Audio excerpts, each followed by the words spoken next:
The best-selling productivity author David Allen called it getting things done. Malcolm Gladwell, researcher and writer about the wonderful weirdness of human psychology, coined the 10,000-hour rule. But perhaps neither method for maintaining momentum has been adopted as fiercely as an off-the-cuff remark made by comedian Jerry Seinfeld over a decade ago: "Don't break the chain." He said, "For each day that I do my task of writing, I get to put a big red X over that day. After a few days you'll have a chain. Just keep at it and the chain will grow longer every day. You'll like seeing that chain, especially when you get a few weeks under your belt. Your only job next is to not break the chain. Don't break the chain. Not breaking the chain leads to momentum. And momentum isn't mystical. Science defines it as the force that allows something to grow stronger or faster as time passes. However, momentum isn't the only science at work in our daily lives.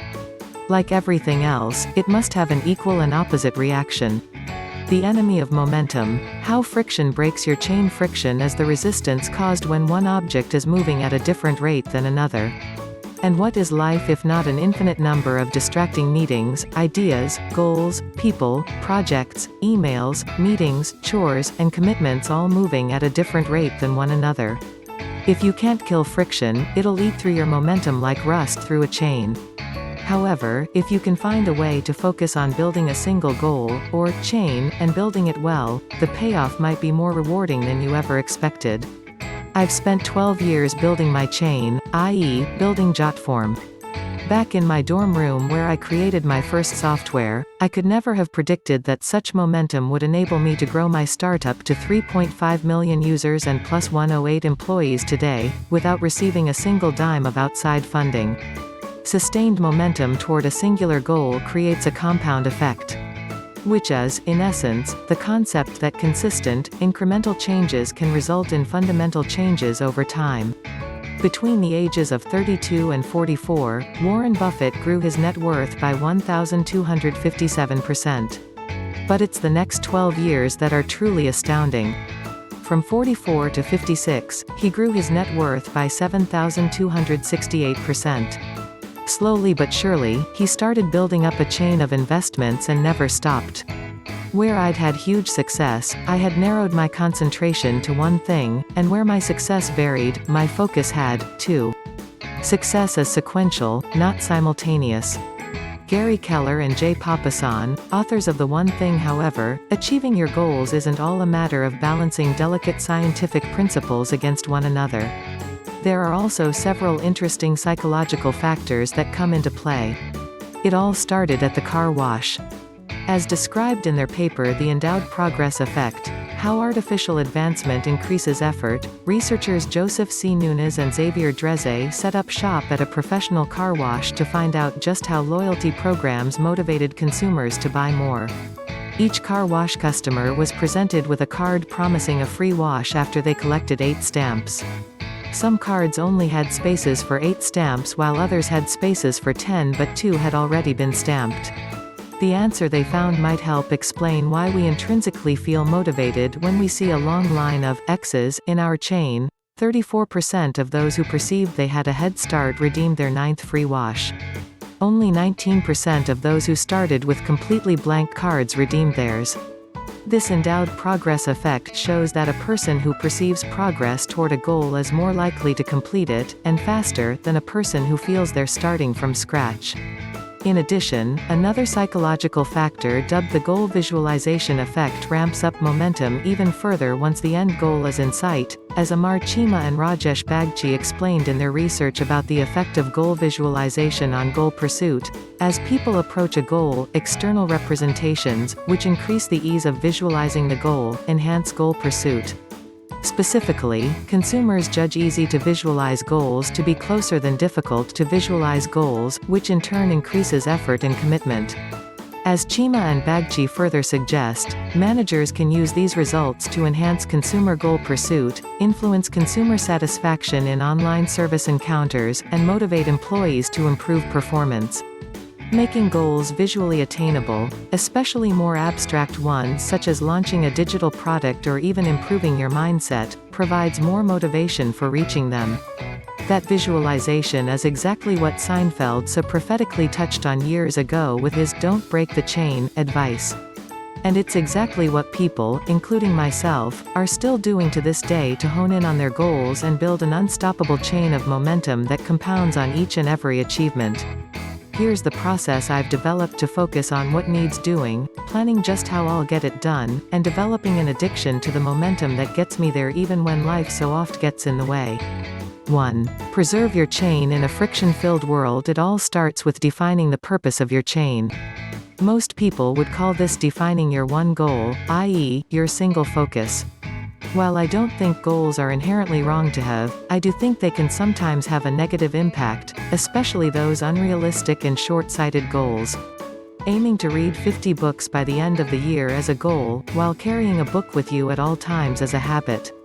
I believe in developing healthy, long-term habits instead.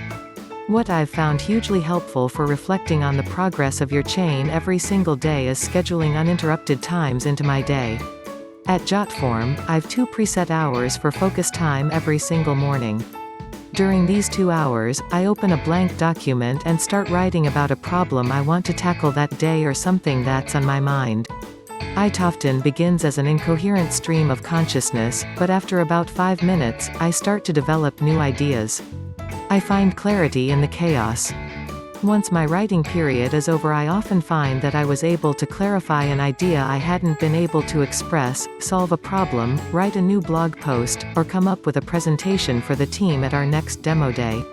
Seeing my chain get longer gives me more momentum to keep up this habit that has a lasting, positive impact beyond simply boosting Jotform's bottom line 0.1%. 2. Choose your tools. Marker not required a decade ago, and for a professional comedian, a giant wall calendar and a fat red marker made a lot of sense.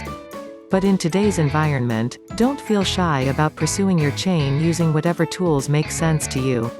Some might like to use a digital calendar much the same way you'd use an analog one to create a visual representation of completing a task. Others might like the satisfaction of checking a recurring item off a virtual to-do list. In addition to tools that help track your progress, you can also develop several habits that can help you to keep on top of daily priorities. For instance, every night before I shut down my computer, I make sure to visit my Google Chrome settings, try chrome://settings/ to find it in your browser, and personalize the pages that open on startup.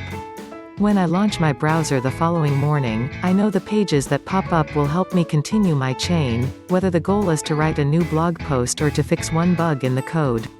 I also stay committed to Inbox Zero without letting my notifications control me. My team knows I won't respond to their messages immediately, but I will reply fully and thoughtfully within 1 business day. Every few hours, I scan my inbox to see if there is any urgent email.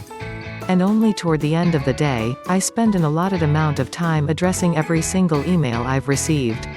3. Create outcome-based requirements for every link you add to the chain. I've found that the standards by which you'll judge forward momentum on your goal are most effective if they're outcome-based instead of time-boxed. For example, one of my personal goals in recent years has been to improve my physical health so I can be present for my employees and my family for many years to come. I don't let myself off the hook for simply spending 30 minutes wandering around the gym making excuses about how I'm too tired to do my cardio workout.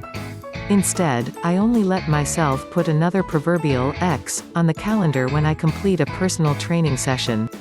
4. Set reasonable boundaries that keep you on track, not scare you away. Not all of us can devote big chunks of time, every single day in a row, to completing projects, especially the bigger and hairier they are. If you're working toward a reasonable, achievable goal, it only makes sense that your timeline be just as reasonable and achievable. I've spent over a decade bootstrapping my company from the ground up, and I couldn't have done it without taking breaks to keep myself and my employees sane. At Jotform, we plan ahead for and encourage regular working hours, vacations, and sick days as needed. I don't consider this to be cheating nor breaking the chain. Instead, I think of it as a way to ensure we don't break the chain by staying happy and healthy enough to work hard every single day we're at work. If you still crave that mark on the calendar, replace your X with an S for sick day, a V for vacation, and so on. By understanding reasonable boundaries and knowing how and when to flex, we're also able to retain the agility that's absolutely necessary in a user-centric business. Giving ourselves a pat on the back for achieving our goals can feel great, but Seinfeld's wisdom about momentum reminds us the importance of building healthy, long-term systems. The science and psychology are on our side. We can use them to fight friction and build a chain that develops healthy habits and compounding effects for a better personal and professional future.